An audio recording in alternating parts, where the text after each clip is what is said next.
Prabowo Subianto mengatakan secara terbuka bahwa Prabowo itu tidak pernah marah dan tidak pernah kecewa kepada Anies Baswedan.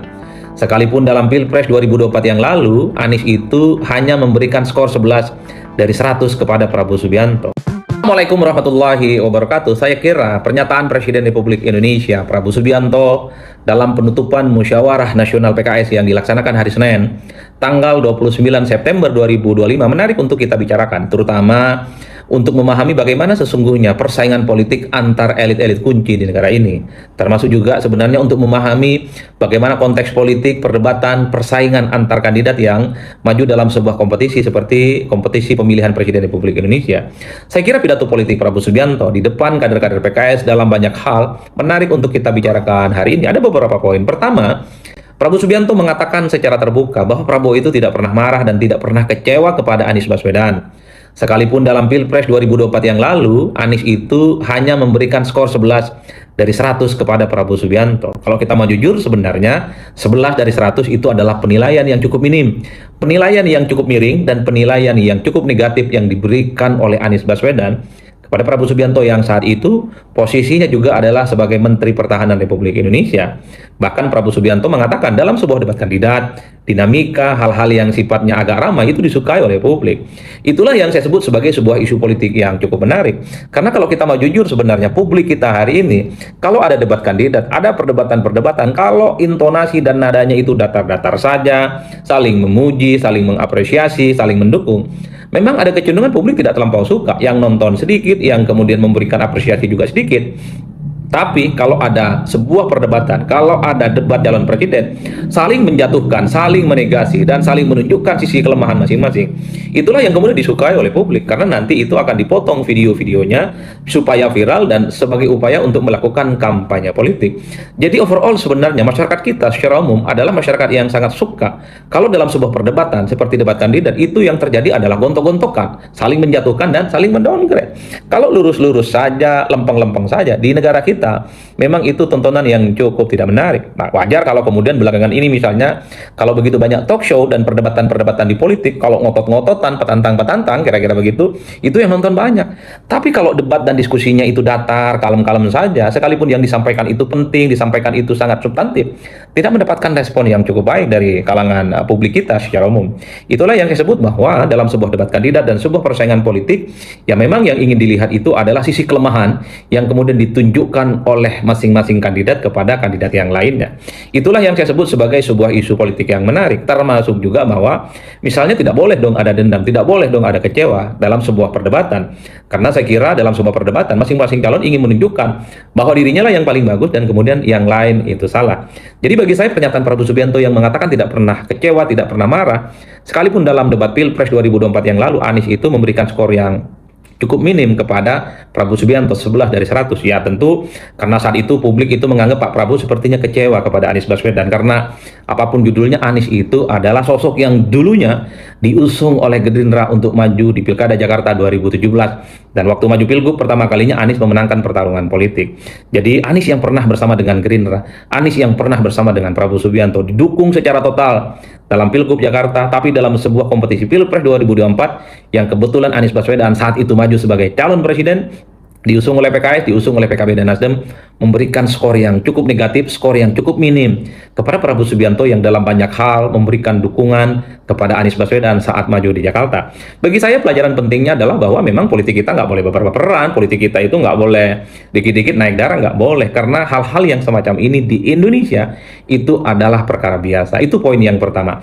Yang kedua, Prabowo Subianto juga mengatakan bahwa justru karena dikasih skor 11 dari 100 itulah kemudian Prabowo Subianto merasa mendapatkan simpati, terutama dari kelompok ibu-ibu dan dari kelompok mbak-mbak. Suka tidak suka Bapak Ibu semua, model komunikasi politik yang attacking, yang menyerang di negara kita itu tidak terlampau disukai. Mungkin di medsos, mungkin di kelompok-kelompok kritis itu disukai. Kalau menyerang, kemudian mendiskreditkan dan menjatuhkan orang lain, itu mendapatkan tepuk tangan yang cukup meriah. Ya, sekali lagi itu. Aku tuh terus terang aja loh, nggak dendam sama Anies, enggak. Dikasih nilai 11 tuh gue nggak apa-apa itu. Yang liwat-liwat, kita bersatu sekarang untuk bangsa dan negara. Ya politik seperti itu, politik juga harus rame, ya kan? Nggak ada masalah. Aku tuh terus terang aja loh, saya tuh nggak Enggak dendam sama Anies, enggak. Kalau ya dikasih nilai 11 itu gue nggak apa-apa itu. Bener loh. Sebetulnya dia yang bantu aku menang saudara. Karena emak-emak kasihan gitu loh. Iya kan? Saudara-saudara, kalau debat presiden atau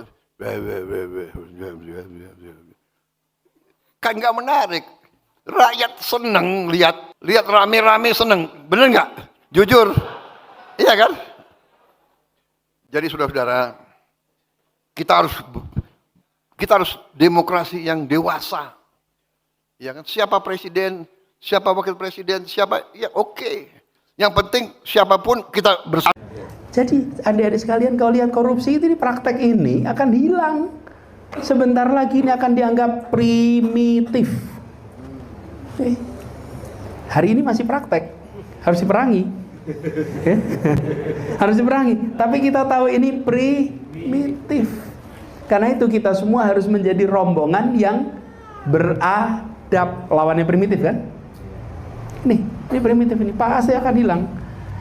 Nah, menuju ke sana sekarang sederhana aja dah. Dengan ada alat digitalisasi, kalau punya utang di bank ngemplang, ketahuan seumur hidup. Nggak bisa lari lagi sekarang. Dulu masih bisa. Nanti ke depan kita akan punya criminal record. Orang melanggar di Magelang, pindah ke Banten, tetap ketahuan. Kalau sekarang melanggar di Magelang, pindah ke Banten, nggak ada yang tahu. Mencuri di Banten, pindah ke Magelang, nggak ada yang tahu. Kenapa? Karena belum terjalin jadi satu. Sebentar lagi terjalin. Dan ini sekarang dunia tuh bergerak ke arah sana dengan kecepatan yang lebih dari diduga banyak orang. Karena itu praktek-praktek penyimpangan makin hari makin terekam. Jadi yang membuat orang nanti taat itu bukan semata-mata moral. Karena itu kita harus membangun itu dari sekarang. Kebiasaan untuk jujur, kebiasaan untuk membedakan mana milik saya dan mana bukan milik saya. Dan itu latihannya sejak kecil.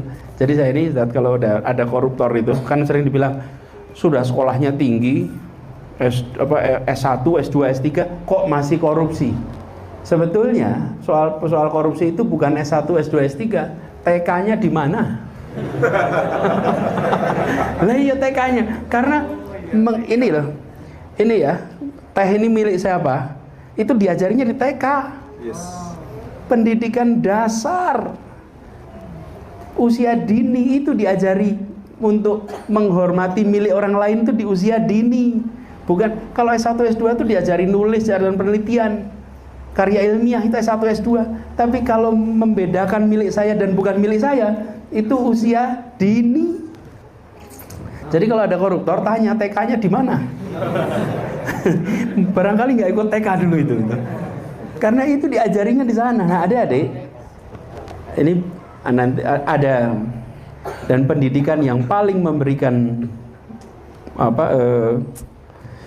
manfaat terbesar itu pendidikan usia dini.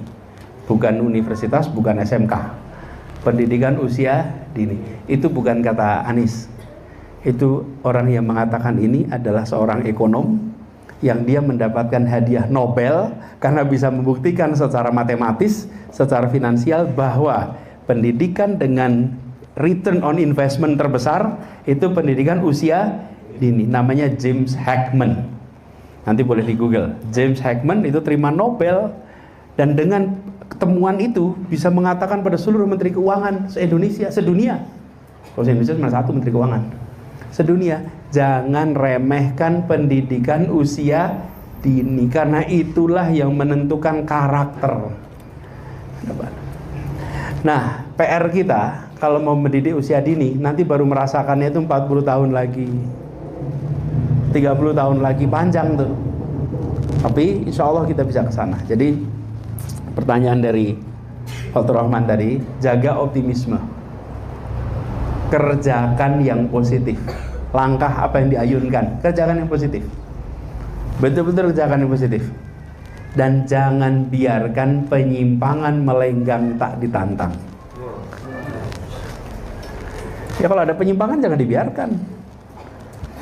Jangan dibiarkan. Jadi kira-kira nuansa itu yang harus ditumbuhkan di kita sehingga Indonesia kita bisa menjadi lebih baik. Nah, dari semua, insya Allah nanti yang di sini jadi pemimpin. Halo teman-teman, berjumpa bersama saya di Politik Dangi. Teman-teman, ini menarik untuk kita bahas apa yang disampaikan oleh Adi Praitno. Ini sungguh hebat dan luar biasa ya. Waktu di acara PKS, Prabowo itu berpidato, teman-teman.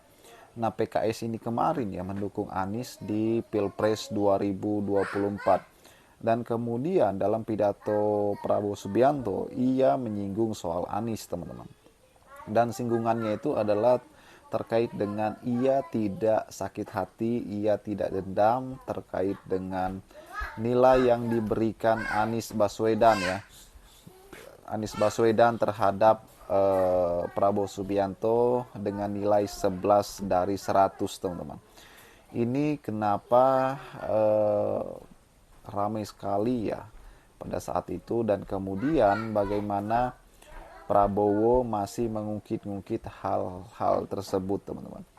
Dan kemudian ini menjadi ramai dan banyak sekali analisis tentang bahasa Prabowo yang mengatakan tidak sakit hati dan tidak dendam, teman-teman. Sebenarnya ini sangat baik ya bagi politik kita, dan harusnya seperti itulah politik kita. Tidak ada dendam, tidak ada sakit hati, supaya para pendukung ya, para simpatisan itu tidak terbelah. Dan itulah kedewasaan dalam berpolitik, teman-teman. Nah, kemudian apakah ini sinyal bahwa Prabowo akan merangkul Anies ya untuk masuk di kabinet? Apakah ini menjadi sinyal bagi Anies akan bersama-sama Prabowo menuju Pilpres 2029 ya? Kita tidak tahu, teman-teman. Tetapi setiap orang pasti mempunyai analisisnya masing-masing. Kalau kita melihat kekuatan Anies saat ini memang berpotensi ya menjadi lawannya Prabowo 2029 nanti. Dan ini apalagi Anies ya yang digadang-gadang akan membangun sebuah partai gerakan rakyat, dan ini akan berpotensi bisa menjadi lawannya partai-partai yang ada di masa depan. Dan kalau kita melihat pendukung Anies ini tidak main-main, teman-teman ya. Bagaimana mereka terus bekerja senyap, bekerja di bawah tanah ya untuk memenangkan Anies, dan ini luar biasa. Dan ya semoga saja ya jika Anies Baswedan ini bergabung di pemerintahan Prabowo, saya yakin bahwa pemerintahan Pak Prabowo akan semakin baik didukung oleh sosok Anies Baswedan, teman-teman. Dan apa yang dikatakan Adi Praitno ini sungguh luar biasa ya. Bagaimana menurut kalian? Kita diskusi di kolom komentar ya.